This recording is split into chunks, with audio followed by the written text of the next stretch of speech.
Well, hey everybody, great to be with you on this third Sunday of Advent 2020. Hey, did you know that this is the 40th online Sunday experience? I mean, who would have thought back in March that we'd be doing this for 40 weeks, right up to Christmas? But here we are. So thanks for hanging with us all these months. And thanks to the worship artists and the tech teams that have made it all happen from week to week and made it even more beautiful from week to week. So we're coming to you again from the barn out here in Harvard, Mass. We're having a great time getting to know this old place. It's got all kinds of interesting spaces and features. There's this big old wheel up on the third floor that was used to lift heavy objects from down below, like cows. But have we mentioned that it's cold? I mean, who knew they didn't heat barns, right? So if it seems like we're shivering sometimes or our mouths aren't working quite right, you'll know why. But still, this old barn has come to feel like our home for the holidays, and we hope it feels that way to you too. And we're hoping you and your loved ones will join us right here on Christmas Eve. The service that night will be a beautiful blend of musical styles, a simple drama, a short message, and our traditional candlelighting at the end. So you can watch that candlelight service on demand beginning December 22nd from our website or our YouTube channel. Now, there's still time to swing by one of our outdoor gatherings happening on some of our campuses this evening, where you can pick up a Christmas at home gift bag that includes candles for the service. And while you're there, you can enjoy some of the sights and sounds of the season as well. Just check the website for times and any weather updates. Well, hey, and looking ahead, we hope you'll be with us next Sunday for our dramatic monologue as we bring to life one of the characters from the Christmas story. Well, if you happen to be new with us, we'd love to make a connection. So just text the word hello to the number on the screen there, and we'll send you a gift card for a cup of coffee or hot chocolate on us. You know, it occurs to me that 40 weeks is just about how long it takes for a baby to come into the world. So we're right on schedule to be celebrating Christ's birth. Today, Pastor Lee is going to take us to Luke chapter 2, and we'll look at the Christmas story in light of a line from that beautiful Christmas carol, In the Bleak Mid-Winter. We'll get to hear that song after the message, and then I'll come back to wrap things up and give you a few updates.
Do you remember what you were like when you were young? Maybe your younger self was 2 years ago, 20 years ago, or maybe many more than that. How would you describe yourself? And how different is it than how you would describe yourself now? I think of my elementary and middle school version of Leah, and if I'm honest, I don't see a person so foreign from who I am today. There are some tendencies I had way back then that I notice within myself even today. For instance, my uncanny ability to be struck with all the motivation in the world to clean my desk and rearrange my entire room at the exact moment that I should be sitting down to start my homework. Anyone else have that tendency? Well, this trait has served me well when it comes to the upkeep of the spaces I spend time in, but there are some ways that this trait has not served me well. For one, I've had a lot of late and stressful nights paying for my procrastination, especially as I got into high school and college. But over the years, I've noticed this tendency of mine to have more pervasive effects on my life. Distractions or reasons come up for me to delay a decision. Anything from what to order for lunch to major decisions like college, career, marriage. With lots of self-reflection, and I should add therapy, over the years, I've found I suffer from what I've heard called the vicious cycle of the 3 Ps: perfection, procrastination, and paralysis. This is not a diagnosis in the DSM, in case you were wondering. But it turns out there's a reason behind the procrastination. I suffer from procrastinating just about anything that matters to me because I need whatever I'm trying to do to be perfect. And because nothing's perfect in the moment, I hold out for the chance that something might be perfect in the future, hence the procrastination. But the thing about perfection is that it's all subjective, right? It's based on whatever expectation we have in our head of how something's supposed to be or go. And the problem is our expectations almost never match reality. And so perfect almost never comes, which perpetuates the procrastination and brings us to the deadly 3rd P, paralysis. For me, paralysis then tends to trigger self-loathing, which starts the cycle all over again. Because in my lack of perfection, I procrastinate a way forward out of my paralysis and get stuck in the cycle. Now, when it comes to paralysis, things like deadlines are helpful for me because when time starts running out on waiting for perfect to plop into my lap, the reality of a deadline kicks in and I'm forced to execute or decide however far from perfect it may be. But there's some things in life that don't have built-in deadlines, essential aspects of life, like friendships, the way that we might be prompted to advocate for someone, make a bold career change, or go out of our way to spend time with family, friends, neighbors, or a stranger. In other words, so many of the key ingredients of life. So here's what I've learned. The 3 Ps prevents me from living the most vital P of all: presence. Perfection, procrastination, paralysis all prevent us from being present to the life in front of us. It's hard to be present when we're tied up worrying about the way something in our life isn't living up to the expectations that we had for it. While I know not all of us are perfectionists, I do believe we all have some standard or expectations that we're pursuing or that drive us. Maybe it's beauty, justice, excellence, innovation, loyalty, adventure, decisiveness, peace, order, or relational fulfillment. There's countless personality assessments out there that suggest that while we all have different goals that drive us, there is something that drives us. So what were you like when you were younger? I wonder if some of the tendencies you had might show you some of the things that drive you. But what happens when whatever drives us isn't realized? Over the years, I've had a mentor who's reminded me of this mantra: stop worrying about being perfect, just be present. I've held on to this mantra in work and ministry and relationships. A book actually came out a couple years ago entitled Present Over Perfect, and I thought someone had been recording my inner dialogue. But the idea of the book is learning to say no to perfection so you can say yes to presence. This year has been anything from perfect. I'm sure you've seen the many memes or articles joking about 2020 just needing to come to an end. And sometimes, let's just be real, we just need to turn the page on a chapter. But this year for me has exposed just how much I strive for things to be perfect. and how that gets in the way of being present. Over these 9 months, my husband and I have both been working full-time from home with our toddler. More recently, my mom has been coming up once a week, and that's been a lifesaver to us. But beyond that, we've been juggling our own childcare. Our apartment's not very big, so we're constantly tripping over each other. And as a family, we love to travel, but that's obviously come to an abrupt stop. So many of Lake's milestones are celebrated by just us. In our defeat of this year, it's been hard for us to be present to this year. I cannot tell you how many hours we have spent collectively on Zillow, daydreaming about a bigger home, on YouTube channels, daydreaming about our next adventure, stressing about the lack of social interaction our daughter is getting, missing our friends, family, and on and on. It's so tempting to feel like this year just doesn't count, so you just want to put your head down and survive. But as we come to the end of the year, and as we journey our way to the manger this Advent season, I wonder if there's an invitation to me and to you to be present, to not just put our head down, to stop wasting time and energy trying to escape this moment or put off the things that are hard or important or matter most to a more optimal time in the future. If ever there was a story that celebrated presence in the midst of a moment that turned perfection on its head and shattered everyone's expectations, it's the original Christmas story. So today we're looking at Luke's account of the birth of Jesus. We're going to start in the beginning of chapter 2 in verse 1. In those days, Caesar Augustus issued a decree that a census should be taken of the entire Roman world. This was the first census that took place while Quirinius was governor of Syria, and everyone went to their own town to register. So like a true historian, Luke situates this event in history. Now, there aren't records that actually show a census to be taken of the entire Roman world, but there are records of censuses being taken around this time, and it's certainly true that Augustus sought to set in motion an administrative decision that has effects as far out as Judea.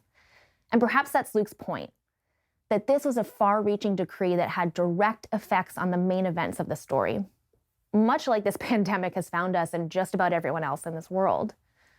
The point being, there's a census that has a direct impact on the circumstances surrounding Jesus' birth. So Luke continues in verse 4. So Joseph went up from the town of Nazareth into Galilee to Judea, to Bethlehem and the town of David, because he belonged to the house and line of David. He went there to register with Mary, who was pledged to be married to him and was expecting a child. So enter Joseph, who only has been mentioned once so far up until this point, but now he steps in as a key person in the story. And Joseph, we learn, has connections to King David's genealogy. He's from Bethlehem. So he travels 90 miles home with his pregnant fiancée. We aren't sure if Mary had to be present for this census or not. Some historians say Joseph's presence would have sufficed. Either way, Mary accompanies him. Perhaps it's because she was so close to giving birth, Joseph doesn't want to leave her behind. Or perhaps it was because Joseph didn't want to leave her because of the vulnerable position she was in as an unmarried pregnant woman. Take a look at this modern-day depiction of Mary and Joseph traveling. This is an illustration by artist Everett Patterson entitled Jose y Maria. Patterson evocatively is trying to portray to a modern audience what it might have been like for Mary and Joseph if this story were to take place today. Two down-and-out young parents-to-be with no status, no wealth, trying to make this 90-mile journey. The artist included a wide vanishing perspective for the illustration. The result is what he says he occasionally calls the middle-class white people perspective. He describes it this way. Rather than feeling immersed in the scene, the viewer is looking at it as if from across the street or from the warmth and safety of his or her passing car. I have a small hope that this Christmas image will come to mind when we see other down-and-out people huddling outside of gas stations, reminding us that our Savior's parents, and indeed Jesus himself, were at one time similarly troubled. It brings some humanity to the Mary and Joseph story, doesn't it? And as an aside, the artist packs tons of biblical references into the scene.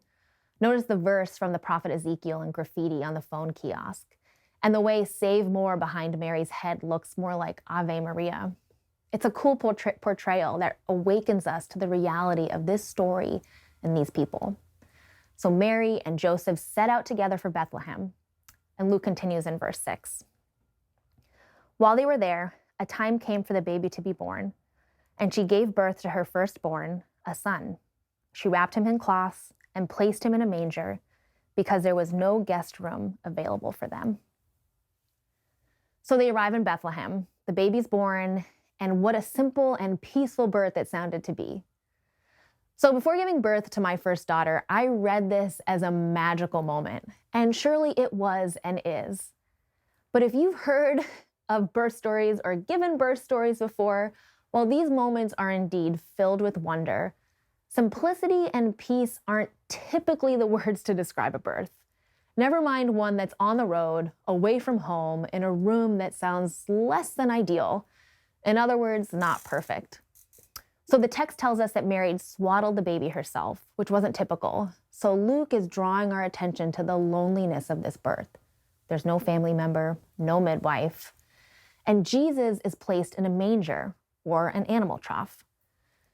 This tends to make us think of a barn or stable, and while it may have been, it's a bit more likely that they were in an area of the house where the animals slept, and perhaps specifically a very poor house where the family and animals shared the same roof. Okay, so as a newish mom who gave birth to my first daughter about 18 months ago, I have such a greater appreciation for the less than perfect circumstances in which Jesus is born.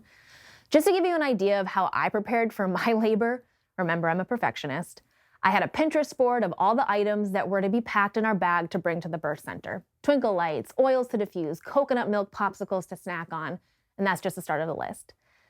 Now, I'll tell you that while I did bring along all these items, thinking that I could sort of manifest the kind of labor that I was hoping for, I should note, by the way, that these items were all collected and thrown into a bag at the last minute between contractions. Remember, also procrastinator. All my expectations for how this experience would go went completely out the window as my labor progressed. I ended up being transferred to the hospital, and I was in way too much of a zone to care about anything outside of bracing myself for the work my body was doing. It was one of the most challenging experiences of my life, but I had the luxury of experiencing it in a place that was safe and warm and comfortable and surrounded by a tribe of people to support me. And here's Mary, alone with Joseph in an unfamiliar place, in circumstances that, apart from Elizabeth, no one understood or believed. It's a scene a bit different than our typical nativity scenes depict. Here's a painting depicting the nativity scene just after the birth. It was painted in 1891 by Gary Melcher. One writer observes this from the piece. The angels have not arrived. There are no shepherds. Mary's too exhausted to notice the cold. Joseph is awestruck by the responsibility of being a father. Perhaps he's resigned to something far greater than himself. This feels a bit more true to how I imagine this moment. Alone, shocked, exhausted, cold. This is the context that God chooses to send his son. Obscurity, poverty, uncertainty, rejection. And yet, it's this very context that creates the fulfillment of the prophecy declared hundreds of years before this event. This is the story of the Incarnation, of God being made flesh. Incarnation isn't a word really that's used in the Bible, but its idea is derived from the Bible's description of Jesus, especially in John 1:14, that tells us, "And the Word was made flesh." Incarnation, therefore, refers to God becoming a human being. And it turns out theologians throughout the centuries have pointed out the reality of the Incarnation as one of the most important and powerful realities of the Christian tradition. As I think about that, if I were God, these are not the circumstances that I would choose to make my fleshly appearance into the world. As a matter of fact, I'm not sure I would choose to come in as a baby. Why not just skip that very vulnerable part of life and jump ahead into adulthood? Actually, why not just beam in around the time of the start of Jesus' ministry? Nothing really important seems to happen in the first 30 years of Jesus' life. And I mean, as I think about it, I guess if you go that far, it's really those 3 years of his ministry of public rejection, ending in final death and humiliation that were probably the worst, so maybe I'd skip that part too. But God doesn't skip any of it. That's the beauty of the Christmas story, of the Jesus story. that Jesus comes onto the scene under very difficult circumstances as a tender baby. He's not born in particularly safe or comfortable conditions. His birth isn't witnessed or celebrated by elite or royal or even reputable people of the world. There is no pomp and circumstance to this story. Parker Palmer, one of my favorite writers, calls it the risk of the incarnation. It's a huge risk for Jesus to show up in the flesh, to show up as a human. And in the same way, I actually think it's a risk for us to show up as our human selves. Isn't it true that we tend to be more drawn to the sanitized version of our human selves? We share the good parts of our weekends with our colleagues on Monday morning. We talk about the happier things in life with the parents at the park or friends that we catch up with. We tell our parents our day was fine and nothing really happened. We tell ourselves the uncertainty and disruption of 2020 is only temporary. Now, I hope the pandemic is indeed temporary and will come to an end, but this year is teaching us that life is more uncertain and disruptive than we like to think. There's a Christmas carol we sing sometimes that's a bit of a departure from the typical hopeful or joyous carols.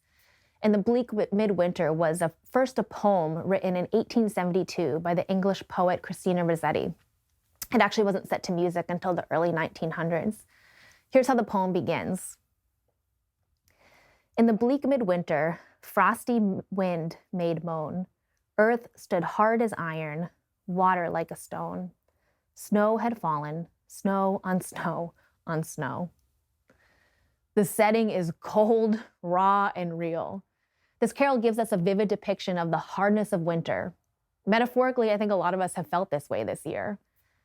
It's perhaps noteworthy that Rossetti's life had many ups and downs.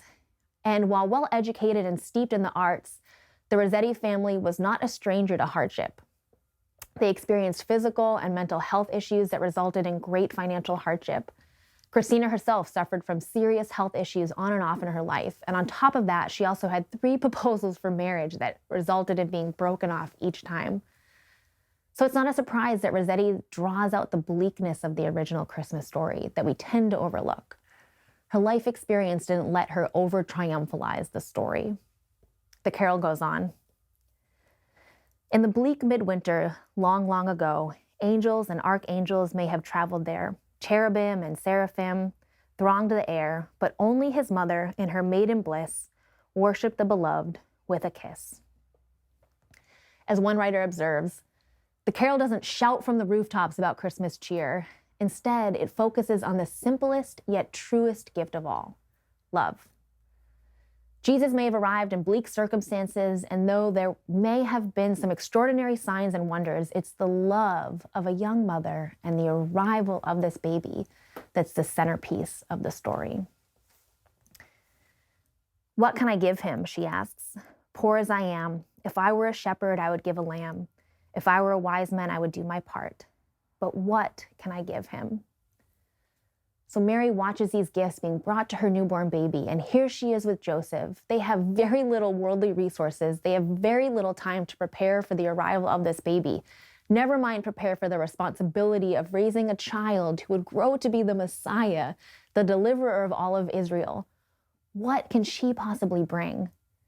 And then the carol ends with this. But what can I give him? Give him my heart.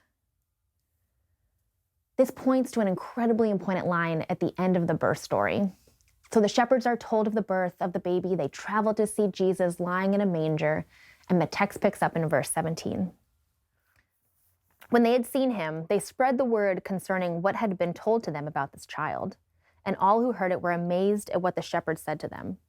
But Mary treasured up all these things and pondered them in her heart. In the face of everything she had just endured, she lived through 9 months of potential ridicule and shame as she walked around with a growing belly and no husband to justify such a reality.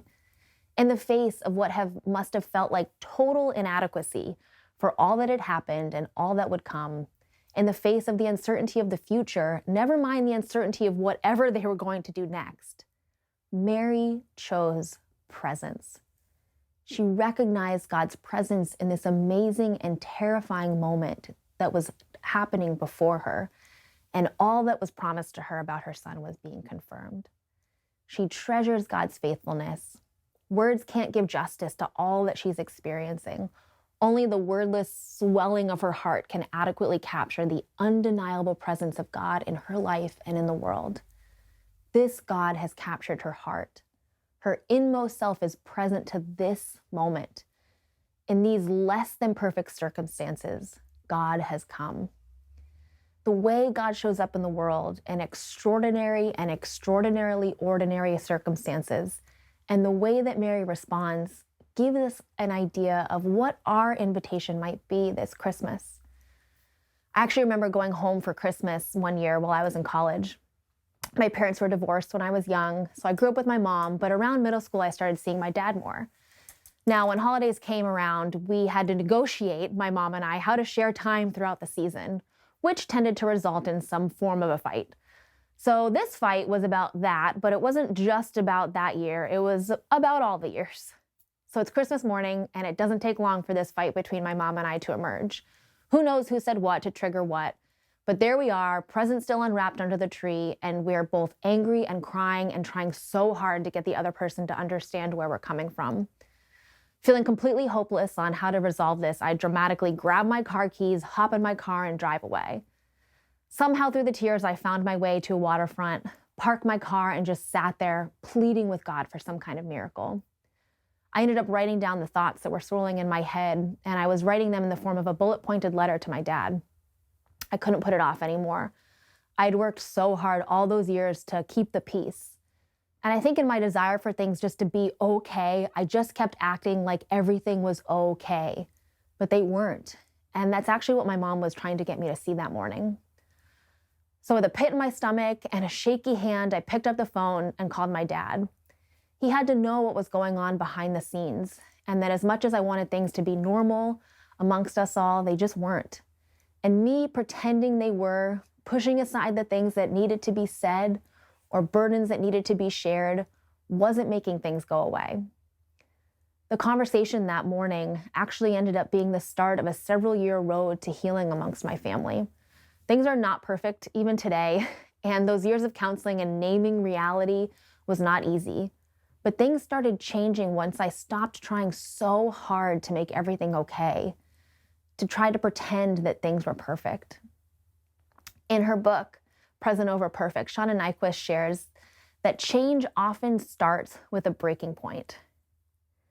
She says, no one ever changes until the pain level gets high enough. Something becomes broken beyond repair, too heavy to carry. In the words of recovery movement, unmanageable. In my case, it was this inciting incident Christmas morning that began to shake loose the vicious cycle of the 3 Ps playing out in my family dynamics. The 3 Ps had led me to a particular way of coping that I was starting to realize: escape. Escapism is the tendency to seek distraction and relief from unpleasant realities. And that's what I learned was kind of going on for me all those years ago when I learned to clean my room when I had homework looming over my head. And that same tendency was tempting me to play itself out in that moment, that Christmas morning. My impulse was telling me to just hit the eject button and not deal with the whole ordeal. And isn't that what we all want to do in the face of something hard or uncertain or scary? Escape. Escape can actually be a form of a drug, and that's one of the chief problems with drugs. But listen to what Nyquist points out. You can make a drug a way to anesthetize yourself out of anything. Working out, binge watching TV, working, having sex, shopping, volunteering, cleaning, dieting. Any of those things can keep you from feeling pain for a while. That's what drugs do. And used like a drug, over time, shopping or TV or work or whatever will make you less and less able to connect to the things that matter, like your own heart and the people you love. That's another thing drugs do. They isolate you. Maybe you're living alone and your drug is anything that fills the silence. Or maybe you're a parent and you're just counting the hours until bedtime or the end of high school. Maybe you're an empty nester counting the days between visits with your kids or lost in the memories of the past. Or maybe you're in a stage of life where you're longing for a future time when you're more free, more independent, travel the world, being financially stable or married. Or maybe your days are so full you don't let yourself stop and you tell yourself you have no more time to give. We can get stuck in the noise, in the past, in the future, in the busyness, in ourselves, and we can miss what's right in front of us, missing the things that matter most. So what does it look like for you to show up and be present this Christmas? To reach out to those you've lost touch with, or to someone you know is hurting or lonely. It doesn't need to be anything profound or perfect, just a show of presence. Because here's the heart of the matter. When we're not present to the moment, however hard it might be, we're not present to one another, to God, or to ourselves. Being present connects us. And that's exactly why God shows up in the flesh, in this imperfect world. He shows up to be present to us, to connect to us, and connect us to each other. If you're looking for a main point, here it is. We find comfort and joy in God's presence when we are present to this moment. Choosing to be present in the midst of imperfect is a risk. We risk when we embrace the silence, even when it makes us uncomfortable. We risk when we reach out, even though we don't feel like we have the right words. We risk when we set up a FaceTime call, even though it's awkward and different than how we're used to connecting. We risk when we embrace this moment with all the screaming or mess or talkback or whatever else. We risk when we go out of our way for someone, even though they look or talk or act different from us. God doesn't skip out on the hard moments or fast forward to the easier moments of life or any moment. In fact, God is a God who is especially familiar with the hard moments. The big idea of Luke's gospel is that God is a God who is with the hurting and vulnerable and oppressed. This is why he tells the birth story the way he does. From the beginning of Jesus' presence on earth, the message is loud and clear. God isn't a God to the perfect. God is a God for and to the imperfect, for the down and out, for those who may be experiencing the bleakness of life. But the Christmas story teaches us that comfort and joy can be found in each moment because God is present there. Is God trying to meet you in a hard moment right now? Or is God prompting you to risk being present to someone else in their hard moment? Well, I want to give us a few moments here as we close to invite God to speak into these questions by walking you through a prayer of examine. This examine invites you to explore the ways in which you were present and the ways in which you may have been absent to the moments of the last 24 hours. So over the next couple minutes, I'll walk you through with some prompts.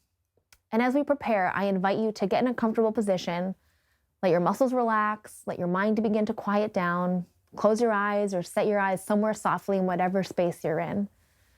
Take a deep breath and ask God to make his presence known around and in you. So I'll give you about 10 seconds and then I'll begin.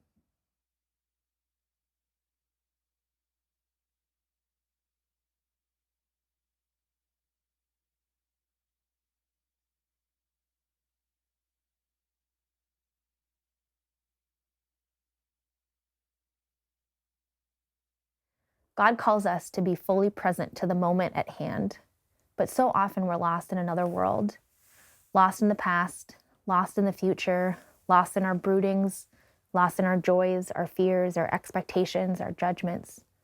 Or perhaps we just get lost in the latest silly game on our smartphone while someone or some task needs our full attention. As I enter in a few moments of quiet, I begin in gratitude, thanking God for one or two of the blessings, big and small, that I received in the past 24 hours.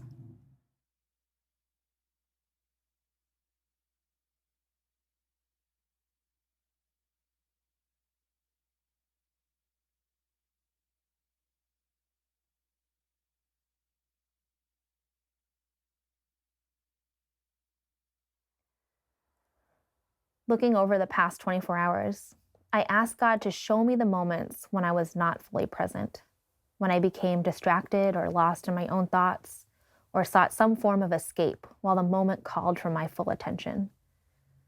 I asked God to show me the ill effects of my absence and to show me how much better things could have gone had I been fully present.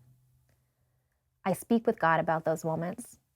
I ask God for advice, healing, and forgiveness.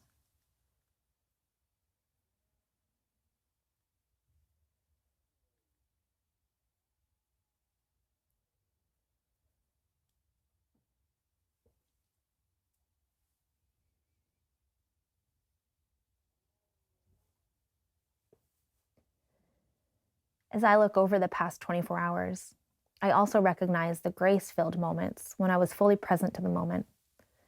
Perhaps it was a moment when someone really needed a listening ear or a helping hand, and I had the grace to step in. Perhaps it was a difficult moment or a complicated task, and I had the grace to focus really well on the situation. I pause and give thanks to God for those grace-filled moments.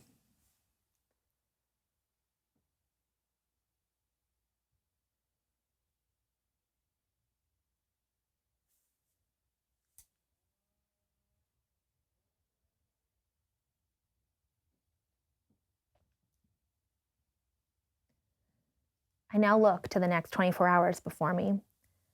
What moment could really use my full attention? In which moment may I be tempted to get lost in thought or lost in some escape or diversion? I speak with God about the concrete moment that might challenge my full presence.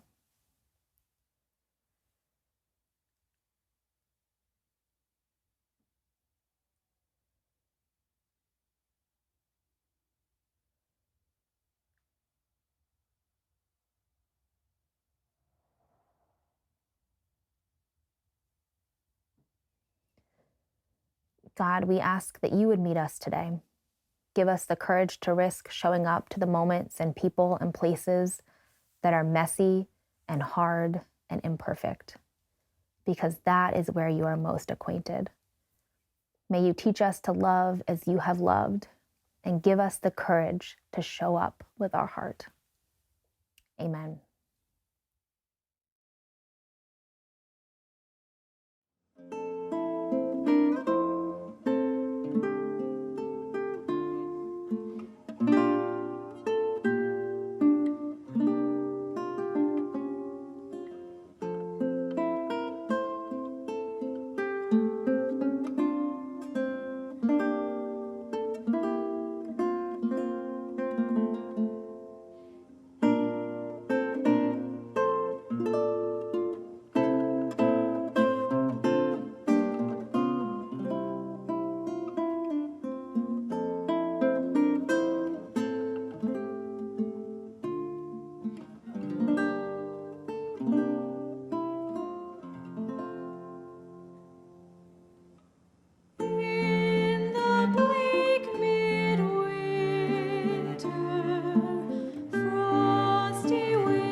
angels and archangels may have gathered there.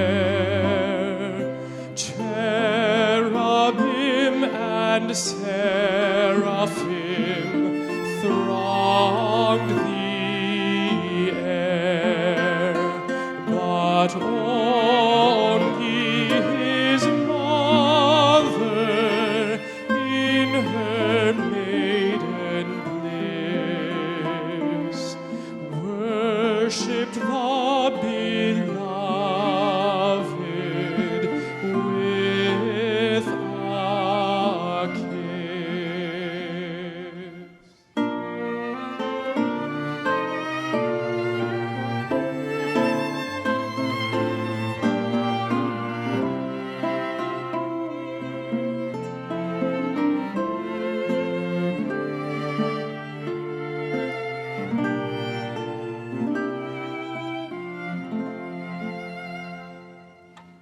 What can I give him, poor as I am?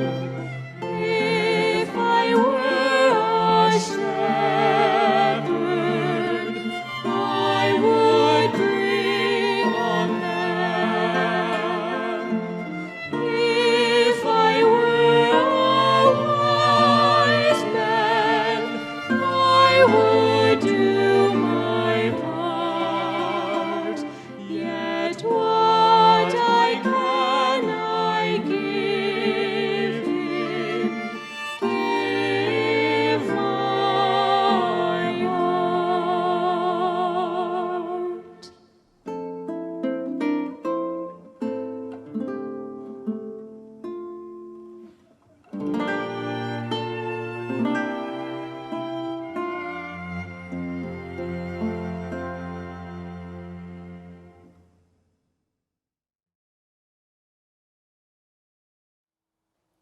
Well, thanks, worship team, for a beautiful rendition of that carol. And thanks, Leah, for some fresh insights into the Christmas story, and for the invitation to be present to each other in this season when we need it more than ever.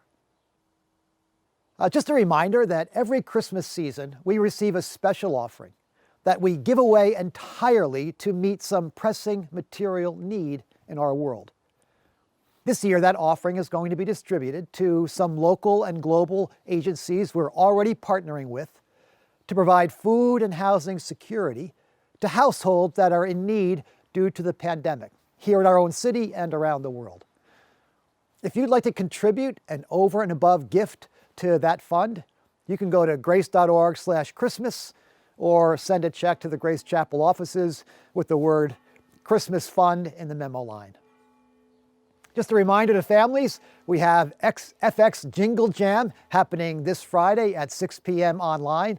You can find information about that and all things happening Christmas at grace.org/Christmas. Well, thanks for being with us today. Look forward to seeing you next Sunday for our monologue. Until then, may comfort, joy, and grace be with you.